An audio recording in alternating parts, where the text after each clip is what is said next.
नमस्कार, जय श्री राधे, हर हर महादेव, शिव शंभू। आप सभी का स्वागत है, सादर वंदन, सादर अभिनंदन इस दिव्य मंच पर। आज इस वीडियो में हम चर्चा करेंगे सिंह राशि के जातकों के लिए, सिंह लग्न के जातकों के लिए कि आपके लिए 2024 वर्ष का अंत कैसा होगा और साथ ही साथ 2025 नववर्ष का प्रारंभ क्या खेल करेगा आपके जीवन में। क्यों यह दोनों समय को गणना किया जा रहा है या दोनों समय की गणना को सामूहिक रूप से रखने की जरूरत क्यों आन पड़ी, उसका मुख्य कारण है 2024 वर्ष के अंत में हो रहे दो बड़े ग्रहीय परिवर्तन की। सूर्य की प्रिय राशि हैं आप और मंगल देवता सेनापति के रोल में रहते हैं या सेनापति का भाव दर्शाते हैं राशियों पर।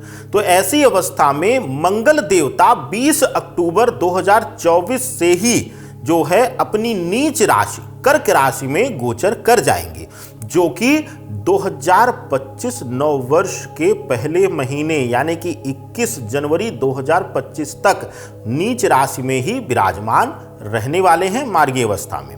लेकिन उसके साथ ही अगर एक ग्रह इस तरीके से रहता, नीच का रहता, तो मुझे लगता है कि इतना बड़ा चिंतन या शोध का विषय नहीं आता। लेकिन 2024 वर्ष के अंत में एक और बड़ी खगोलीय परिवर्तन ग्रहीय दृष्टिकोण से हो रही है। क्या है? गुरु बृहस्पति शुक्र की प्रिय राशि यानी कि वृषभ राशि में बैठे हुए वक्री चाल में आ जा रहे हैं, यानी कि अपनी चाल का परिवर्तन कर रहे हैं। दोनों ग्रह हमारे जीवन में सुख सुविधाओं से लेकर के गृहस्थ जीवन की पूर्णता का कारक ग्रह जाने जाते हैं।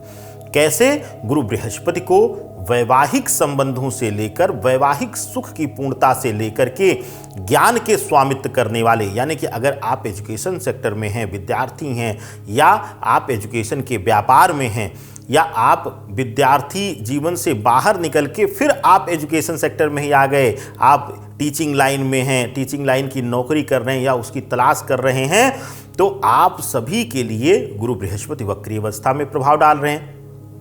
मंगल देवता नीच की राशि में बैठे हुए पराक्रम भाव को दर्शाते हैं, आत्मबल को दर्शाते हैं, आत्मविश्वास को दर्शाते हैं, पुरुषार्थ को दर्शाते हैं। और वह जब नीच के राशि में रहेंगे तो जाहिर सी बात है उनका प्रभाव क्षीण होगा। तो ऐसी अवस्था में हम आज बात करेंगे सिंह राशि सिंह लग्न वालों के लिए, उनके स्वास्थ्य से लेकर के उनके व्यक्तिगत जीवन यानी कि मैरिड लाइफ, उनके माता पिता के संबंध, प्रेम संबंध और आर्थिक दृष्टिकोण से चर्चा होगी, नौकरी से लेकर के उनके रोजगार व्यापार तक। और साथ ही साथ जानेंगे एक समाधान या फिर रत्न रहस्य की दुनिया से कौन सा रत्न आपके लिए अमृत समतुल्य फलित होगा, उसके बारे में भी बताएंगे। सिंह राशि वालों के लिए सबसे पहले बात होगी उनके स्वास्थ्य के लिए। स्वास्थ्य के कारणों में मंगल आपके लिए पराक्रम को दर्शाते हैं। सूर्य अपने आप में ग्रहों के राजा हैं, सूर्य की ही प्रिय राशि हैं आप। लेकिन सूर्य देवता भी अपनी नीच राशि तुला से गोचर करते हुए उच्च राशि की तरफ बढ़ रहे हैं। तो ऐसी अवस्था में सूर्य का भी प्रभाव पूर्ण रूप से नहीं रहेगा और मंगल का नीच राशि में बैठ जाना, गुरु बृहस्पति का वक्री होकर के बैठ जाना आपको स्वास्थ्य पीड़ा देगा। हृदय संबंधी रोग, खून से संबंधित बीमारी या फिर स्किन से संबंधित दिक्कतें आपको इस बीच परेशान करती हुई दिखाई देंगी। तो आपको थोड़ा सा पहले से ही इस विषय को लेकर के सतर्क रहने की जरूरत रहेगी। अब बात करते हैं सिंह राशि सिंह लग्न के जातकों के लिए कि कैसा होगा आपके व्यक्तिगत जीवन में, यानी कि आपके पर्सनल लाइफ में इन ग्रहों का प्रभाव 2024 वर्ष का अंत और 2025 नववर्ष का आरंभ दोनों की गणना होगी। सबसे पहले आपके पति पत्नी के संबंधों की। देखिए, सूर्य की प्रिय राशि होते हुए सिंह राशि के जातक जो हैं वह बड़े स्वाभिमानी प्रवृत्ति के होते हैं। तो ऐसी अवस्था में सिंह राशि वालों के लिए रिश्तों में अहम की भावना देते हुए, क्योंकि मंगल नीच की राशि में रहेगा तो नकारात्मक बल देगा, नकारात्मक अहम देगा, और गुरु बृहस्पति भी वक्री अवस्था में रहेंगे तो रिश्तों में अपने ज्ञान का या अपनी जानकारियों का अहंकार दे करके वह दूरी लाना शुरू कर देंगे। तो गुरु और मंगल दोनों का प्रभाव जो है सिंह राशि सिंह लग्न वालों के लिए वैवाहिक संबंधों में मतविरोध को जन्म देगा, और जिससे कि रिश्तों में दूरियां बननी शुरू हो जाएंगी। बात अब आपके प्रेम संबंधों की। प्रेम संबंधों के लिए गुरु बृहस्पति का वक्री अवस्था में रहना और मंगल का नीच राशि में विराजमान रहना वर्ष के अंत में भी और 2025 के प्रारंभ में भी, दोनों समय कालखंड में आपको संबंधों में बहुत ज़्यादा भटकाव देगा। अगर आप वर्तमान में एक संबंध में होंगे लेकिन फिर भी किसी नए की तलाश करते हुए देखे जाएंगे आप, तो मानसिक रूप से और चारित्रिक रूप से दोनों तरह से इस समय खंड में आपको भटकाव मिलेगा, जिससे कि वर्तमान रिश्ते में धीरे धीरे करके भावुकता की कमी आनी शुरू हो जाएगी, मानसिक रूप से दूरी बननी शुरू हो जाएगी। यहां तक भी संभव है कि वर्तमान रिश्ता टूट करके आपका, यानी जो प्रेजेंट लव लाइफ है उसमें आपका रिश्ता टूट जाए और नए संबंधों में भी आप इसी कालखंड में प्रवेश करते हुए दिखाई दें। बात आपके माता पिता के संबंधों और भाई बहनों के संबंध में कैसा रहेगा। देखिए, माता पिता के साथ मानसिक दूरी बढ़ेगी, लेकिन माता पिता का सहयोग आपको पूर्ण मिलने से कठिन समय में भी आप अपने आप को कठिनाइयों से बाहर निकाल पाएंगे। छोटे भाई बहनों के साथ रिश्ते जो हैं वह थोड़ा सा तल्ख होते हुए नजर आ रहे हैं, यानी तीखापन रिश्तों में आएगा। लेकिन अगर सही उपाय या सही रत्न का सहारा आप लेते हैं तो इन चीज़ों में आपको लाभ मिल जाएगा, यानी कि दूरियां बहुत ज़्यादा नहीं बनेंगी। अब बात करते हैं सिंह राशि सिंह लग्न वालों के लिए क्या है आपके जीवन में आर्थिक दृष्टिकोण से फलित इन ग्रहीय संयोजन का, जो कि वक्री अवस्था में गुरु बृहस्पति बैठे हुए हैं और मार्गी अवस्था में अपनी नीच राशि में मंगल देवता विराजमान हो जा रहे हैं। 2024 वर्ष का अंत हो या फिर 2025 का प्रारंभ, दोनों स्थितियों में ग्रहीय संयोजन क्या इशारा दे रहे हैं? आर्थिक दृष्टिकोण से मजबूती देंगे या फिर कंगाली को जन्म देंगे। सबसे पहले बात नौकरी पेशा के लिए। नौकरी पेशा लोगों के लिए, सिंह राशि सिंह लग्न वालों के लिए यह अभूतपूर्व समय है।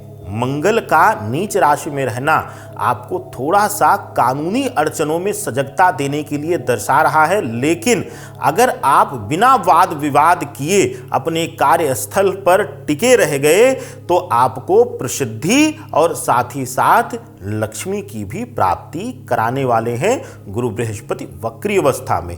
और अगर आप सरकारी नौकरी में हैं तो किसी उच्च अधिकारी का आपके मन वांछित आना, यानी कि आपको अंधा सपोर्ट करने वाला आपका वरिष्ठ, आपका उच्च अधिकारी मिलने से आपके पास जो है वह ताकत में, आपके प्रभाव में वृद्धि करते हुए दिखाई दे रहे हैं। यानी कि नौकरी पेशा जीवन में तो शुभता मिल रही है 2024 वर्ष अंत में भी और 2025 प्रारंभ में ही।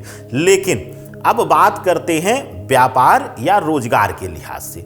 अगर आप रोजगार में हैं, व्यापार में हैं, अगर आप कोई व्यापार कर रहे हैं, अब तक व्यापार में स्थिरता नहीं आई है, यानी कि अभी भी आप मानसिक रूप से भी भटक रहे हैं कि ये नहीं, यह कार्य कर लिया जाए तो हमें तरक्की मिल जाए, या फिर अब इस तरीके से नहीं, इस तरीके से किया जाए। अब तक अगर कार्यों में स्थिरता नहीं मिली है, व्यापार में स्थिरता नहीं मिली है, तो अब आपके लिए वह स्थिरता लाएंगे यह ग्रहीय परिस्थितियां, जो कि मंगल की नीच राशि में बैठ करके प्रभाव मिल रहा है या फिर गुरु की वक्री अवस्था, दोनों का जो सामूहिक फल मिल रहा है वह आपको आर्थिक दृष्टिकोण से स्थिरता दे रहे।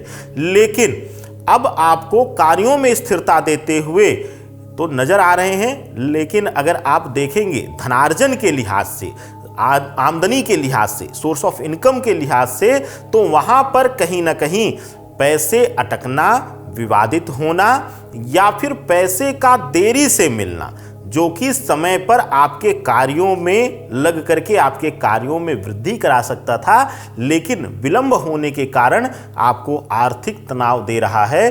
तो यह दृष्टिकोण दर्शाता है कि मंगल का नीच राशि में रहना आपको मानसिक रूप से आर्थिक कमी का एहसास करा के पीड़ा देंगे और आप व्यापार में आर्थिक दृष्टिकोण से थोड़ा सा उलझे हुए रहने वाले हैं। तो यह आपकी राशि यानी कि सिंह राशि, सिंह लग्न वालों के लिए 2024 वर्ष के अंत का फलित और साथ ही साथ 2025 जो वर्ष का प्रारंभ है उसमें क्या फलित रहने वाला है, इस पर हमने चर्चा किया। अब जानते हैं एक उपाय जो आपके जीवन से कष्टों को दूर करके आपके रास्ते को, आपके मार्ग को आसानी से प्रशस्त आपको उस पथ पर करेंगे जहां आपका लक्ष्य आपको मिलने वाला है। सबसे पहले एक वैदिक उपाय क्या करना है आपको। सूर्य की प्रधान राशि है आप, और एक ही प्रिय राशि है राशि चक्र में सूर्य की, वह है सिंह राशि। सिंह राशि के जातकों के लिए सबसे उत्तम है सूर्य उपासना।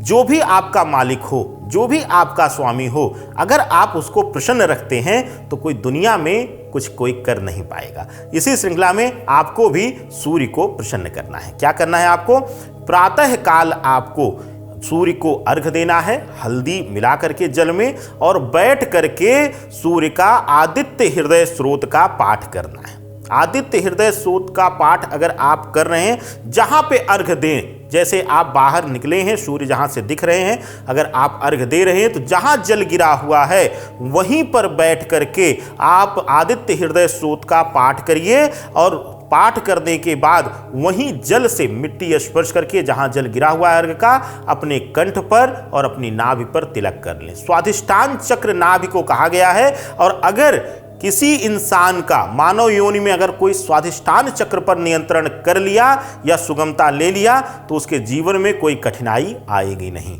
यह प्रयोग करके आप लाभ ले सकते हैं, इसको नित्य कर सकते हैं या हर रविवार को भी कर सकते हैं। लेकिन अब यही समस्या हो जाती है कि गुरुजी आदित्य हृदय स्रोत का पाठ हम नहीं कर पाएंगे, अर्घ तो दे लेंगे, और अर्घ देने में भी कुछ लोग ऐसा दर्शाते हैं कि जैसे वह सूर्य देवता पर भी एहसान कर रहे हो कि गुरुजी हम 12 बजे उठे और जा करके नहा करके अर्घ दिए। नहीं, आपके भोजन का भी एक समय है, उसी प्रकार से सूर्य को अर्घ देने का भी एक नियम है। सूर्योदय लग्न में ही सूर्य को जल दिया जाता है, यानी कि जिस लग्न में उदय हो रहे हो उस लग्न में आप अर्घ दीजिए, या बहुत ज़्यादा आप अंतर करते हैं तो एक लग्न बाद वाला, यानी कि 1.5 से 2 घंटे बाद तक आप सूर्य अर्घ दे सकते हैं। अगर सूर्योदय 6 बजे हो रहा है तो आप 8 साढ़े 8 बजे तक मैक्सिमम आप जो है वह अर्घ दे सकते हैं। तो अब कुछ लोग तो इसमें विफल हो जाएंगे, क्योंकि शहरी कल्चर में तो कुछ लोग 10 बजे तक सोकर ही नहीं उठते हैं। तो ऐसी अवस्था में क्या है आपके लिए उपाय। अब वैदिक नहीं कर पाएंगे तो क्या आप परेशान रहेंगे? नहीं, शास्त्रों में रत्न रहस्य का जिक्र किया गया है। हर एक ग्रह के लिए एक रत्न है, और उन रत्नों से हम शक्ति हासिल कर सकते हैं और अपने जीवन से कठिनाइयों को दूर कर सकते हैं। रत्न रहस्य में अद्भुत रहस्य छिपा हुआ है। देखिए, सूर्य की राशि है, सूर्य की राशि के लिए चाहे वह माणिक्य आप धारण कर लीजिए, आपके लिए अद्भुत रहेगा। सूर्य को बल देने के साथ साथ सूर्य के साथ गुरु का रत्न अगर आप धारण करते हैं, यानी कि आप पुखराज को धारण करते हैं। अब पुखराज क्यों मैं बोल रहा हूं यहां पर, पहली चीज कि पुखराज का गुरु का किसी ग्रह से शत्रुता भाव नहीं है। दूसरी चीज, सूर्य और गुरु जब भी युति में मिल जाते हैं, जिसकी भी कुंडली में अगर लग्न में बैठ गए, दशम भाव में बैठ गए, पंचम में बैठ गए, तो ना चाहते हुए भी उसको कहीं ना कहीं सर्वोच्च पद पर ले जाकर के बैठा देंगे। और 100% एश्योरेंसी हो जाती है, गारंटी हो जाती है सरकारी नौकरी की, वो भी एक उच्च पद की। तो ऐसी अवस्था में अगर नौकरी में किसी तरीके से परेशानी है आपको, या कॉम्पिटिटिव एग्जाम्स की तैयारी दे रहे हैं, यूपीएससी की तैयारी कर रहे हैं, उन विद्यार्थियों को तो दोनों रत्न एक साथ धारण करना चाहिए। नहीं तो आप पुखराज भी धारण कर सकते हैं या फिर आप माणिक्य भी धारण कर सकते हैं। पराक्रम भाव को भी बल वहां से मिलेगा। सूर्य और मंगल के रत्नों में दोनों में समानता आई जाती है, समानता रहेगी और दोनों एक दूसरे के पूरक ग्रह गिने जाते हैं। तो इसलिए यहां पर मैंने माणिक्य आपके लिए बोला है। आनंद लीजिए और शुभता लीजिए इन उपायों का, रत्न रहस्यों का, और इसी प्रकार से अन्य राशियों के वीडियोस देखना ना भूलिए। और हां, अगर आपका कोई पारिवारिक मित्र या कोई जानने वाला भी परेशान है तो उस तक यह वीडियो जरूर पहुंचाइए। सादर वंदन। हर हर महादेव शिव शंभो।